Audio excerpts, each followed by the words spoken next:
नमस्कार दोस्तों, एक बार फिर से स्वागत है आपका अपने यूट्यूब चैनल फ्री स्टडी पर। आज की वीडियो में हम बात करने वाले हैं एक और मोस्ट इम्पॉर्टेंट क्वेश्चन के बारे में, जो कि आपका योर लॉ और योर राइट का होने वाला है।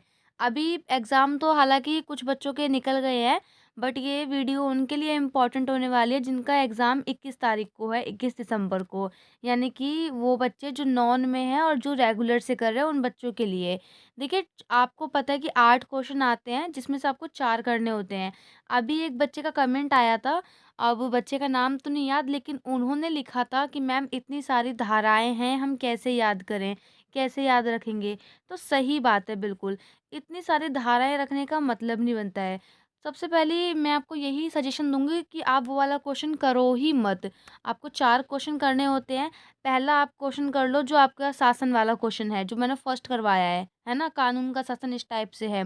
सेकंड क्वेश्चन आप जो महिलाओं के ऊपर 2 क्वेश्चन बनते हैं, एक तो यौन उत्पीड़न वाला और एक जो मैं आज करवाऊँगी वो, सेकंड वो कर लो। थर्ड आप लोग कर लो, सबसे बढ़िया क्वेश्चन रहेगा आपका आरटीआई। ना ज़्यादा याद करने की ज़रूरत है, ना कुछ। सबसे बहुत मतलब बहुत ही अच्छा क्वेश्चन है। और फोर्थ क्वेश्चन आप वो वाला कर लो जो कि न्यूनतम मज़दूरी वाला है। कौन-सा? न्यूनतम मज़दूरी वाला, क्योंकि सबको पता है न्यूनतम मज़दूरी के बारे में, इतना कोई रटने वगैरह की ज़रूरत नहीं है। और एक और मोस्ट इम्पॉर्टेंट क्वेश्चन जो है, वो है आपका एससी एसटी वाला क्वेश्चन जो है। तो टोटल आप ये 5 क्वेश्चन हैं, 5 या 6 क्वेश्चन प्रिपेयर करो जो मैंने करवाए हैं, इसमें से कोई ना कोई 4 आ ही जाएँगे। इसके बाद मैं एक और क्वेश्चन आपका करवाऊँगी, वो भी आप एक बार देख लेना, जो कि न्यूनतम मज़दूरी वाला होने वाला है। और उसके बाद एक क्वेश्चन और करवा दूँगी जो कि वन वाला कुछ है ना, वन अधिनियम करके, वो भी। ताकि आपका कोई सा भी क्वेश्चन आए पेपर में आप बिल्कुल भी कन्फ्यूज़ ना हो, ठीक है? तो ये क्वेश्चन देखो यहाँ पर इस टाइप से है कि भारत में जो घरेलू हिंसा के खिलाफ महिलाओं को उपलब्ध विभिन्न कानूनी सुरक्षा उपायों की विवेचना करनी है।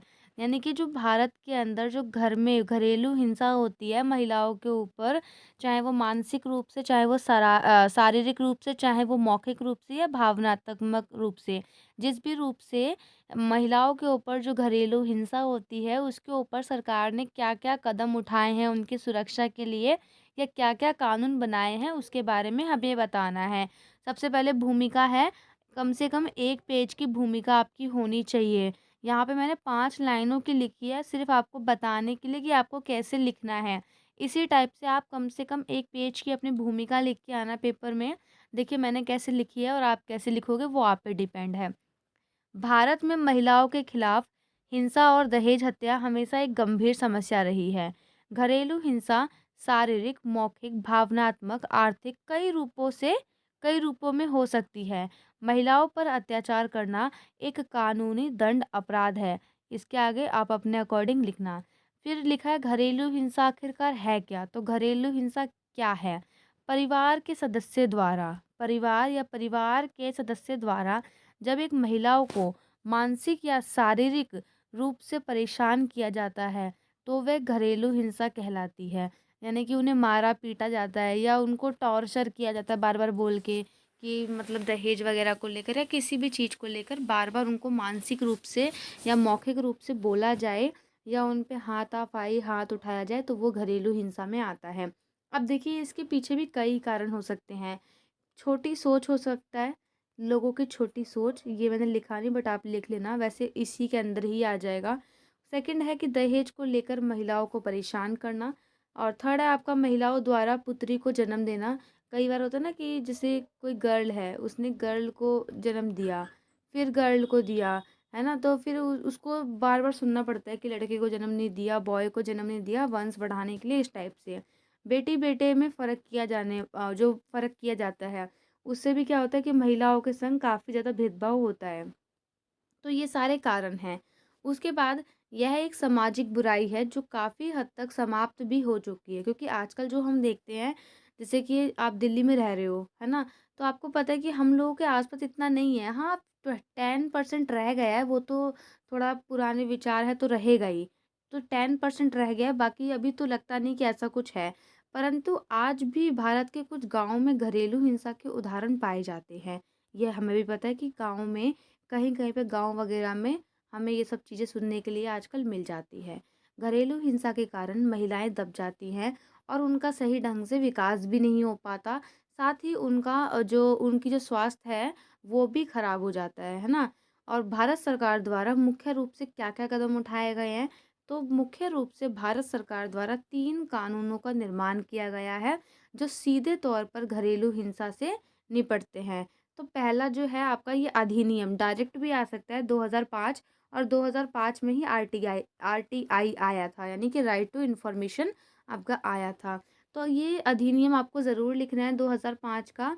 यह एक नागरिक कानून है जो महिलाओं को घर के पुरुषों से सुरक्षा प्रदान करता है। यह कानून सभी महिलाओं के लिए है, चाहे वो मैरिड हो, चाहे वो लिव इन रिलेशन में रहती हों, या वो माँ हो, दादी हो, सभी महिलाओं के लिए ये कानून आया है। ऐसा नहीं है सिर्फ़ बहू के लिए नहीं, बहू, माँ, बेटी सबके लिए है ये कानून, ठीक है? इस अधिनियम के अंतर्गत पीड़िता महिला किसी भी पुरुष के खिलाफ शिकायत दर्ज कर सकती है। किसी भी पुरुष का मतलब है जो उसके साथ गलत करता है उसके उसके खिलाफ, ठीक है? इस कानून के तहत महिलाएं घरेलू हिंसा से सुरक्षा, वित्तीय मुआवजा वित्तीय मुआवजा, जीने का अधिकार मांग सकती है। इस कानून के द्वारा ही वो रिपोर्ट कर सकती है, शिकायत कर सकती है और अपने जीने का अधिकार मांग सकती है। साथ ही अगर उन्हें किसी भी चीज़ की आर्थिक रूप से मदद चाहिए होगी तो वो उसका मुआवजा भी उनको मिलता है।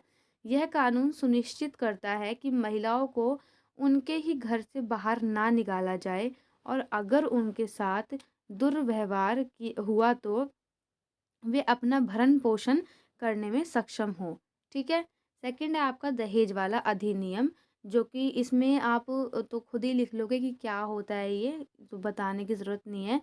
बट इसमें सज़ा याद रखना, 6 महीने की सज़ा हो सकती है अगर कोई भी दहेज लेता या देता पकड़ा गया, या किसी ने कंप्लेन कर दी तो 6 महीने की सज़ा हो सकती है, यानी कि जेल हो सकती है, और 5,000 रुपए का जुर्माना हो सकता है।